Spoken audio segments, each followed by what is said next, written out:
আসসালামু আলাইকুম। মত প্রকাশ ৭১ চ্যানেলে সকলকে স্বাগত জানাচ্ছি। আমি মুহাম্মদ ইকবাল হোসেন। সংস্কার নিয়ে বিএনপির সাথে অন্তর্বর্তীকালীন সরকারের আগে যেখানে দূরত্ব সৃষ্টি হয়েছে, সেই দূরত্ব এখন আবার ক্ষিপ্ততায় রূপ নিচ্ছে।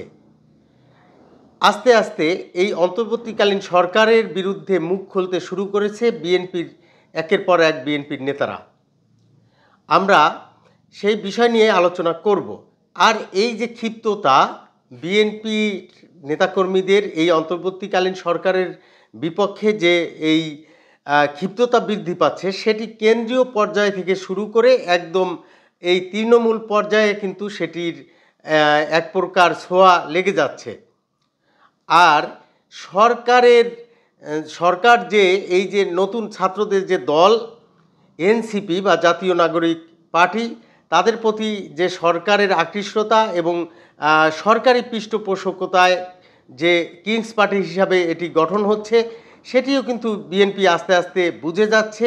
এমনটিও কিন্তু বিএনপির নেতাকর্মীদের কাছ থেকে আলোচনায় বেরিয়ে আসছে। আবার এই সংস্কারের নামের যে একটি মূল্য ঝুলিয়ে নির্বাচনকে বিলম্বিত করার যে অপকৌশল চলছে, এমনটিও কিন্তু আলোচনায় উঠে আসছে। তবে আমরা সরাসরি যেই আলোচনাটি শুনেছি বা যেই আলোচনার মাধ্যমে এখন সরকারের প্রতি যে বিএনপির ক্ষিপ্ততা রয়েছে, যেটি দ্বারা আমাদের কাছে প্রতীয়মান হয়েছে, সেই আলোচনাটি হলো যে বিএনপির স্থায়ী কমিটির সদস্য মির্জা আব্বাস তিনি এই ঢাকা মেডিকেলের একটি ইফতার ও দোয়া মাহফিলে বিএনপি এবং সহযোগী সংগঠনের আয়োজনের অনুষ্ঠানে প্রধান অতিথির বক্তব্যে তিনি যেই কথা বলেছেন, সেটি কথাগুলো হলো এরকম। তিনি বলেছেন যে তিনি এই সংস্কার কমিশনের দিকে আঙ্গুল তুলে যেটি বলেছেন, সেটি হলো যে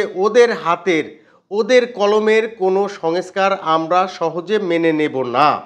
সংস্কার যদি করেন আমরা কারেকশন করব, মানে সংশোধন করব। বিএনপি সেই কারেকশন অন্য রাজনৈতিক দলগুলোর সঙ্গে মিলেমিশে ঠিক করে তা জাতির কাছে তুলে ধরবে। ওই সমস্ত তথাকথিত বুদ্ধিজীবী যারা এদেশের নাগরিক পর্যন্ত নয়, তাদের দিয়ে আপনারা মানে অন্তর্বর্তী সরকারকে বুঝিয়েছে সংস্কার করবেন, এটা আমরা মেনে নেব না। এখন এই যে মির্জা আব্বাসের যে কথা, সেটি হলো যে প্রথমত যে বিএনপির সাথে অন্তর্বর্তী সরকারের যে দূরত্ব হচ্ছিল, সেটি পরে যে এখন ক্ষিপ্ততায় যাচ্ছে, সেটি কিন্তু এই আলোচনার মাধ্যমে কিন্তু সেটি বেরিয়ে এসেছে এবং সেটি কিন্তু এখন প্রতীয়মান হচ্ছে সাধারণ মানুষের কাছে। তো যেমন যেই কথাটি তিনি বলেছেন যে ওদের কলমের কোনো সংস্কার আমরা সহজে মেনে নেব না, এই কথাটুকু কিন্তু অনেক গুরুত্ব বহন করে এবং বিএনপি যেহেতু এখন দেশের সর্ববৃহৎ দলেই বলা যায়, যেহেতু বাংলাদেশের যে বড় দুটি দল আওয়ামী লীগ এবং বিএনপি, সেই ক্ষেত্রে আওয়ামী লীগ যেহেতু এখন আত্মগোপনে পলাতক এবং নানা মামলা হামলায় নাজেহাল দিশেহারা, সেই ক্ষেত্রে এখন মাঠের সবচেয়ে বড় দলেই ধরা যায় বিএনপিকে। আর বিএনপির পক্ষ থেকে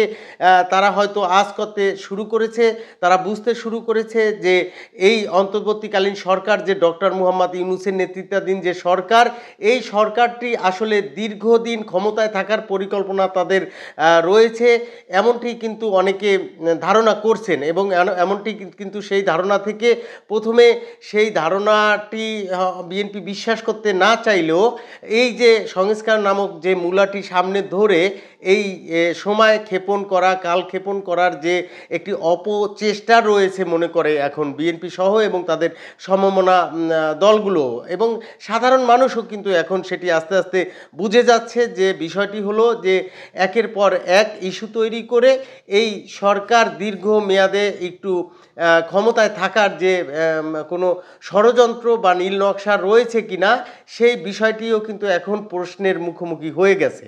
তো আমরা যেটি এখন দেখেছি যে বিএনপির সাথে যে এই অন্তর্বর্তীকালীন সরকারের দূরত্ব দূরত্ব সৃষ্টি হচ্ছিল সেটি ধীরগতিতে চললেও এখন কিন্তু সেটি ক্ষিপ্ততায় রূপ নিয়ে সেটি এখন দ্রুত গতিতে রূপ নিচ্ছে এবং সেই গতি গিয়ে কোথায় ঠেকে এবং সেই গতি কি আসলে অন্তর্বর্তীকালীন সরকারকে বিদায় করেই এই গতি থামে কিনা সেটি এখন সাধারণ মানুষের দেখার বিষয় মনে করছে এবং সেটি দেখার প্রত্যাশা রেখে সকলের সুস্বাস্থ্য এবং দীর্ঘায়ু কামনা করে এখনের মতো শেষ করছি। আসসালামু আলাইকুম।